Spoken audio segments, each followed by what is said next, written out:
ওয়াল কাযিমিনাল গায়জা, যারা নিজের রাগকে গুসাকে কন্ট্রোল করে এটা মুত্তাকি পরহেজগার। ওয়াল আফিনা আনিন নাস, মানুষদেরকে যারা ক্ষমা করে দেয়। আল্লাহু ইউহিব্বুল মুহসিনিন, আল্লাহ পাক মুহসিনদেরকে ভালোবাসেন। জোরে বলেন সুবহানাল্লাহ। আচ্ছা, রাগের সময় সিদ্ধান্ত কি ভালো আসে না খারাপ আসে? এই জন্য মিজাজ যখন বেশি খারাপ হয়ে যাবে, হাদিস থেকে কয়েকটা আমল শিখাই দেয়, মনে রাখবেন, বলেন ইনশাআল্লাহ। আল্লাহ রাসূল সাল্লাল্লাহু আলাইহি সাল্লাম বলেছেন, বেশি রাগ যার হয়ে যাবে সে যেন ওযু করে ঠান্ডা পানি দিয়ে ওযু করে নেয়। দাঁড়িয়ে যদি থাকে সে যেন বসে পড়ে।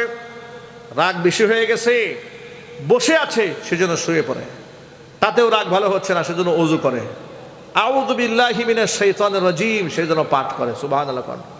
কয়েকটা আমল, আউযু বিল্লাহি মিনাশ শাইতানির রাজীম পড়বেন, 1 নাম্বার।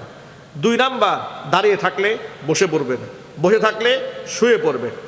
3 নাম্বার আমল হচ্ছে ওযু করে ফেলবেন, তাতেও রাগ ঠান্ডা হয় নাই।